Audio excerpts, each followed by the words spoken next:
And so what we want you to do is we want you to talk about how you would bring these three groups of people together. And so how would you share power in order to do that? So the scenario is that your campus has a mask mandate that states that people are required to wear masks in the library. I think a lot of us are dealing with this. People have very different feelings about the masking requirement and how it should or should not be enforced. So most staff support the mandate in theory, but are not in agreement about enforcement. Different camps have formed. Group A is in favor of and completely comfortable with enforcing. Group B wants enforcement, but they don't believe it's a library staff responsibility. And Group C thinks enforcement is unnecessary or overly disruptive. So how would you bring these three groups together to develop a shared strategy? And then even more importantly, I would say, how will you address the lingering concerns of people who did not win this debate? So we have, right now we have 56 participants. And so I'm thinking, what did we decide on breakout rooms? I think 10, we'll do 10 breakout rooms.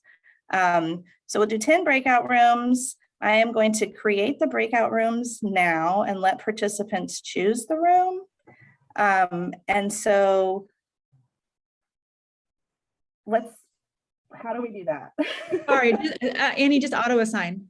Just auto assign? Okay, assign automatically. Okay, I'm auto assigning.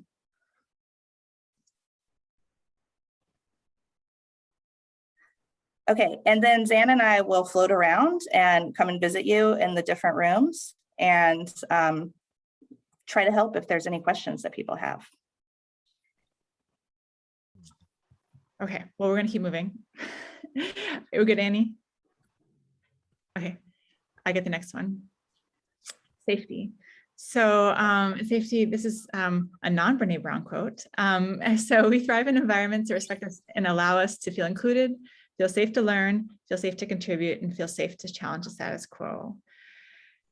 So that I think has been a difficult part of the last year, is that people have had their own both physical and mental safety challenged in our workplaces. And so our goals as leaders would be to make sure that they are able to speak up and talk about what's going on and talk about the issues they're having. I'm going to check the chat to see if this is getting any better. No edit access versus the link. Grr. Okay, so good discussions, less shared document pieces of it. Oh, okay. Okay, so we have an interesting case study for this as well, that really is about the ability to have people speak up and feel safe in doing so, even when it's a topic that even the library leader may have a strong opinion about. So are you ready for that part? Annie, you feel ready for breakout rooms again? Okay. Like this allow us to feel. I don't know how to fix the Google Doc thing on the fly, unfortunately. So discussion time. Okay, scenario. So HR has issued a mandate that all staff must participate in EDI training. A small but vocal contingent of staff have protested participating in this training, arguing it's not their job to promote equity and diversity, and they don't have time for the training. This has led to a fissure among the staff, with the majority feeling frustrated with colleagues. So the things we want to talk about today is how can you allow participants to speak up and challenge the system while preserving psychological safety for all involved? And how do you heal these fissures and keep people working together effectively? Wait for breakouts.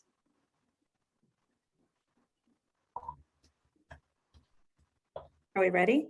Yeah. And one quick question about how long will we have? Sorry, but we're thinking about 8 minutes. Okay, thank you. Yeah, good point. Okay.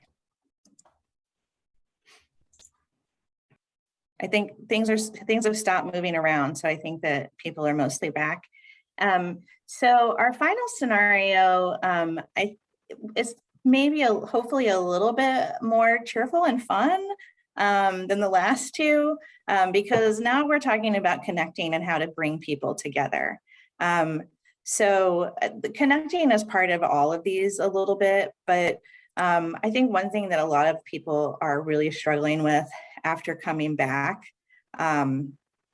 from the pandemic or wherever you happen to be in the stage of this pandemic, building our connections back are really important. And this has been a really big challenge for me at my institution. And when I talk to other people, it's a challenge that I'm hearing from a lot of people.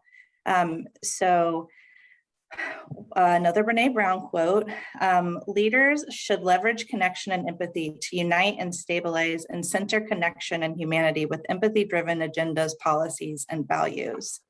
So the scenario that we're going to talk about, next slide, please. Yeah, the scenario that we're going to talk about is how to bring people together. So this could show up in a lot of different ways in organizations. So I just kind of developed this sort of one way that this may show up. So I've heard some people doing this where half of the team is working on site Monday through Wednesday or some certain days, and then the other half is working on site other days. So that all sounds like a good idea during planning, but issues have started to arise between two groups. It feels like you supervise two teams instead of one, which is causing breaks in established workflows. And if you don't supervise people, I think it's also really helpful to think about this from the perspective of just your team. How would you think about this with the people you work with? So what strategies could you use to begin to bridge the gap between these two groups? And how would you work with them to transition back to being one cohesive group? And there is a link in the document if you would like to look at that to get some. Actually, is there a link for the connecting one? I'm sorry.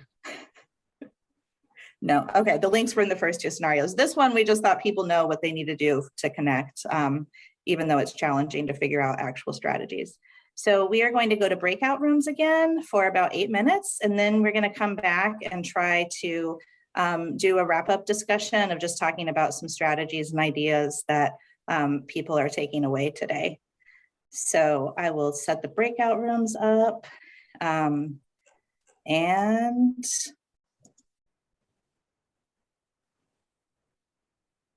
Eight minutes again for everybody.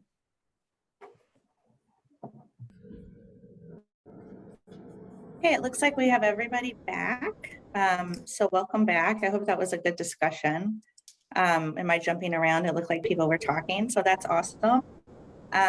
So we saw some comments in chat about the psychological safety concept. And so I wanted to be sure and share this link that was it's in the Google Doc. And there's also a more detailed guide underneath it. And this framework talks about the 4 stages of psychological safety, which are stage 1 is inclusion safety, stage 2 is learner safety, stage 3 is contributor safety, and stage 4 is challenger safety, with the idea that these levels sort of build on each other. So you first have to get inclusion safety before you can get to learner safety. So inclusion safety being about having a sense of belonging,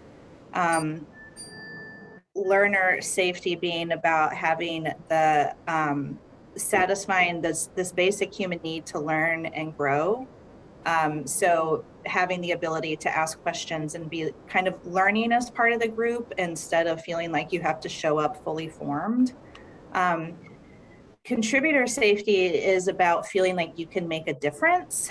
So feeling like you have passion, like you can really go forth with your passion in your work, and you can contribute in ways that are meaningful to you. And challenger safety means that you've reached a point where people feel like they can challenge the status quo, so that they can speak truth to power. They can go to their manager and say, I really don't agree with this direction that we're going. Can we talk about it? And they feel like they can go and have those conversations and be heard, and that they will be able to experience some sort of change from that. So those are the 4 levels of psychological safety. There's a detailed guide in the doc that explains it and also talks a little bit about how to build that within your work group, if that's something you're interested in exploring later. So we just wanted this last bit to be open discussion, which is a little bit hard with such a large group, but also I think sometimes when we go into the breakout rooms, we miss out on some of the bigger ideas. So since there were thoughts about psychological safety, let's just start there. And do people have ideas of how to build that, or ideas of how you might want to build that, or how you have done that in your workplace or experienced it from others? I'm going to mute myself. So I was the one who posted that. I think that in my small group of 3 people in my department, it has taken time as the major factor that has made it so that we have psychological safety within our group, and we do have the ability to talk and disagree and value each other's opinions. But what I'm really looking for is, how do you get that in a larger scale? Because like for us, it's actually more damaging at this point when we're trying to be part of the greater whole and we don't feel psychologically safe in the same way that we do within our own group. And when I'm not the director, none of us are the director of the library. So how do you help foster that? That's really something I would love to know if people have had success with.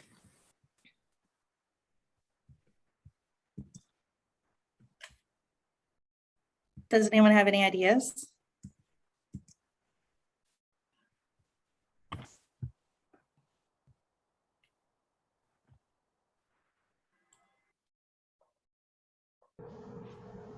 Daria? Yeah. Hi. I'm so sorry. I actually had a family thing, so I missed the first 2 scenarios. I came in, I talked a lot in the last scenario. And I think everything that I keep reading and everything that I keep moving forward with is, and this is always the conflict, is like, how are we going to work better? How are we going to work more efficiently? How are we going to work smarter, and be respectful of people? And and what nobody ever wants to hear is that you actually need to slow down and listen to people and communicate. And it means sacrificing some component of work or making compromises around certain types of, outcomes and that sort of thing. And a lot of people aren't on board with that. In my workspace, I've had people be like, okay, yes, I'm excited about working differently. I'm excited about working more holistically. I'm excited about collaboration and communication, and I can't wait. And other people are like, I don't have time. I do not have time because these other things need to be done. And then we raise the question like, well, what should we stop doing to make a point that something needs to give? And they're like, nothing. We have to keep doing. So I find that there's a tension there, and the slowing down, the talking, the actually like caring for people. Like I have a small department too, and we talk a lot, and then we get into these bigger meetings, and sometimes they'll just get walked all over, and I have to advocate. I have to be in there. I have to just be like, so, I think what Alan was trying to say was kind of thing. So there's a certain advocacy that needs to happen too. There. Thank you. Did that help answer any question? Yes, I have a thought, but I also wanted to hear what Nancy has to say, and also Xan, of course, if you jump in. No, I just want to make sure Nancy gets heard. So yeah, we're on the same page. I think I mentioned it in one of the break rooms, but I say it again. I think a lot of it starts well before groups are facing challenges, or should start well beforehand.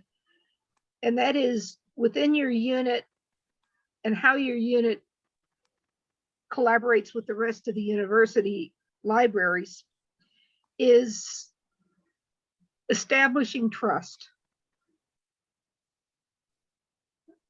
Because you can't have an open conversation where you get that feedback back and forth unless the people trust each other. And so you have to, the supervisors, you have to model that trust.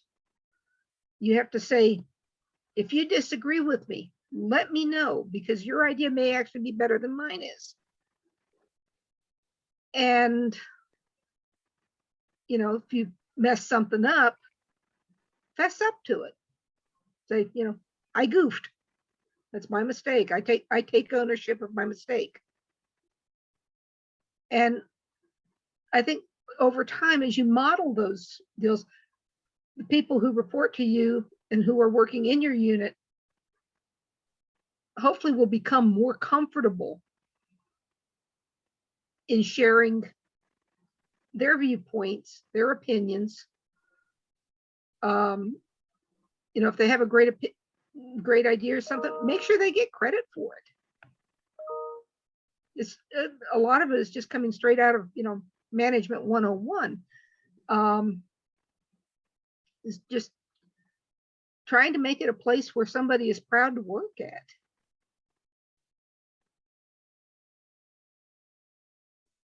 Because Yeah.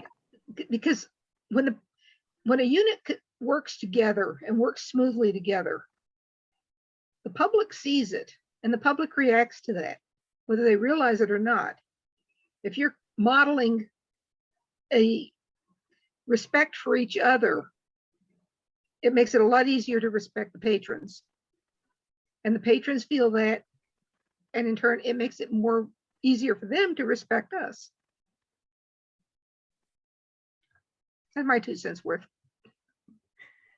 I have something that I think what Daria and then what Nancy said made me think of both is people are very focused on productivity and like how much they produce. And I think that that like goes into like the more I'm getting done, the more I'm producing, the better job I am doing, the better I am because I'm producing. And I think that that's kind of like just a weird value that people have placed a weird value on productivity, and they have a hard time seeing the value of like the slowing down and having that conversation. But like what they don't realize is once you're at the challenger level, once you're at that stage 4, I've been really digging deep into psychological safety lately, and I don't have any answers, but I'm really interested in it. It's like piqued my, but I know that I am in some situations where I am at that challenger level and somewhere I feel like I'm barely past stage 1 and I'm a different person. And like, I think that if we can figure out how to get people to realize that there is a difference and to realize that the library as a whole is a team. And is so often we break into our little access, technology, circulation teams, and we stop remembering that we have to all be a team as a whole, because we're like a puzzle. Without one piece of the puzzle, then we're incomplete, and the patrons can see that too. So, but how to get everyone to get there, I have no clue. So one thing I wanted to just follow up about was the idea of like, how do we figure out what less to do? This is something that we are grappling with in my library. I mean, we're all this is like a universal issue, right? And so one of the things that we've been working on are hours and opening a space that has been closed for renovations.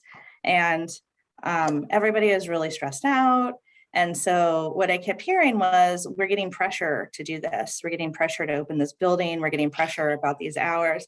And so we just spent 2 whole meetings trying to figure out where was that pressure coming from. And it was coming from us. It wasn't an external pressure at all. And so I thought that was like really eye-opening for me and for, I think, some of the rest of us, in terms of seeing, just, yeah, I mean, I think what you're all saying about what are we doing, what are we doing, and how can we make that different, and to recognize that some of the, well, actually a fair amount of the pressure that we feel, we actually put on ourselves. I think it's good to kind of identify. So what is making it difficult to bring people together right now? And what individuals, we only have about 3 minutes left. So I'll just open it up for these 2 questions, or if people have final thoughts that they want to share. So I know in our last small group, we were talking about resentment of people who resented the people who can work from home, and people who resent the people who get to work in the building, you know, and that this is a fairly new, at least in our situation, it's a new thing to battle on top of just the normal, you don't do what I do, so you might not understand or think the same way I do.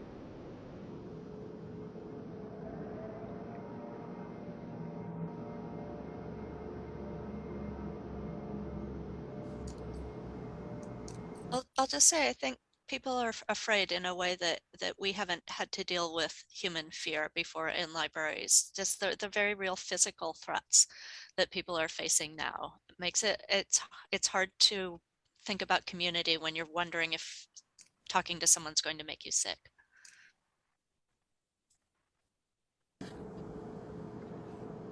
You talked about resentment. Our university just made it doubly hard for us, because what they've done is they've allowed faculty to work from home if they need to. I'm working from home and will be for a while because my husband has been sick for a while and he needs me. I had a staff member whose daycare closed for a week, which wasn't because of COVID.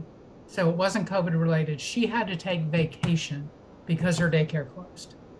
Or I would not have had to. I would have had to work from home, and I would have been able to work from home. And that frustration, I understand how she feels, but there's nothing I can do about it because it's a university thing. So I don't know. So.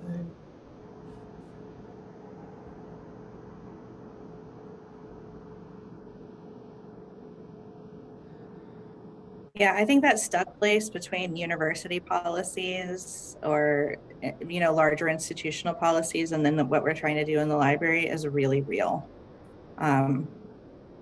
Just validating your feelings here, Kathy. Yeah, I would have totally allowed her to work from home if it had been up to me, but they said supervisors could not make that decision. So.